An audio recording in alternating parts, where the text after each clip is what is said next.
नमस्कार दोस्तों, हमारे चैनल ज्ञानधारा एसटीपी में आपका स्वागत है। मैं आशीष कुमार आज फिर आपके लिए ओशो की एक नई कहानी लेकर आया हूँ, एक नई सीख लेकर आया हूँ और एक नई सोच लेकर आया हूँ। दोस्तों, यह ओशो की कहानी है और इस कहानी को पूरा सुने क्योंकि यह कहानी बहुत ही शानदार लेकर आया हूँ और इस कहानी से आपकी सोच में अवश्य परिवर्तन आएगा। इसलिए इस कहानी को पूरा सुने। तो आइए दोस्तों, अब हम आपको ओशो की कहानी की तरफ ले चलते हैं। जैसे कि एक बूढ़ा किसान था और उसके 4 बेटे थे, लेकिन उसके चारों बेटे किसी काम के नहीं थे। वह ना ही तो किसान का काम में हाथ बटाते थे और ना ही तो पढ़ाई करते थे, बस इधर उधर टहलना। और बहुत ही उसके चारों बेटे आलसी थे, कोई भी काम नहीं करते थे। तो किसान अपने चारों बेटों को लेकर के हर समय चिंतित रहता था और सोचा करता था कि हमारे ना होने के बाद में हमारे बच्चों का क्या होगा, यह कैसे अपना जीवन यापन करेंगे। धीरे धीरे समय बीतता गया और किसान के शरीर में अब उतनी ताकत नहीं रह गई थी कि वह जा कर के खेतों में काम करें और फसल को उपजाए। होता क्या है, किसान समझ गया कि अब हमारे शरीर में इतनी क्षमता नहीं बची है, तो वह अपने बेटों को लेकर के और भी चिंतित होने लगा।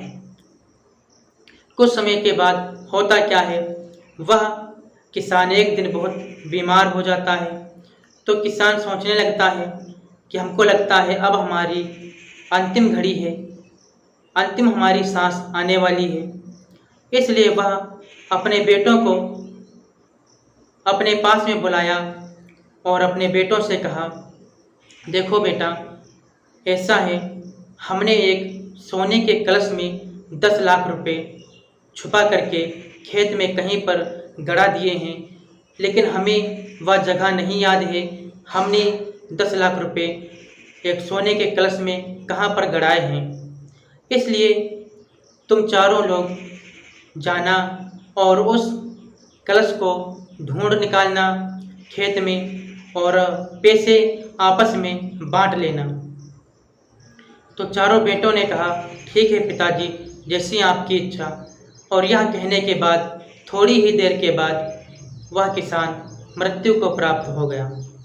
होता क्या है, चारों पुत्रों ने मिलकर के अपने पिता का संस्कार किया और शोक समय बीतने के बाद उन चारों बेटों को अपने पिता की बात याद आई कि पिता ने कहा था कि हमने 10 लाख रुपए एक कलश में कहीं पर छिपा करके रखे हुए हैं खेत में।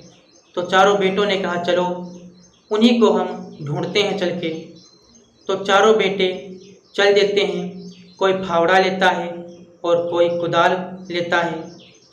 होता क्या है, 1 सप्ताह बीत गया और उन्होंने पूरा खेत खोद डाला, लेकिन उनको कहीं पर भी कोई कलश नहीं मिला।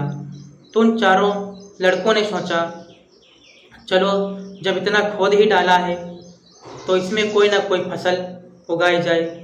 तो उन चारों लड़कों ने क्या किया, उस बूढ़े किसान के बेटों ने क्या किया, उन्होंने गेहूं और चने की फसल उसमें उगा दी। होता क्या है, कुछ समय बीतने के बाद वह जब खेत में पहुँचे तो देखते हैं कि उनकी फसल बहुत ही अच्छी हुई है और वह उस फसल को देखकर बड़ा प्रसन्न होते हैं। फिर होता क्या है, वह मंडी में जा कर के उस फसल को बेचते भी हैं और खाने के लिए घर में भी रखते हैं। तो किसान के जो चारों बेटे थे वह सोचने लगे कि हमारे पिता ने हमको एक बहुत ही अच्छी सीख दी है। उन्होंने कोई कलश नहीं छिपा कर रखा था। यह बात उस बूढ़े किसान के बेटे जो थे जान चुके थे और उन्होंने आपस में सलाह की और आपस में बात करते हुए चारों बेटे आपस में कहते हैं कि हमारे पिता ने हमारे अंदर छिपी हुई मेहनत को जगाने के लिए ही यह सब रचा हुआ था।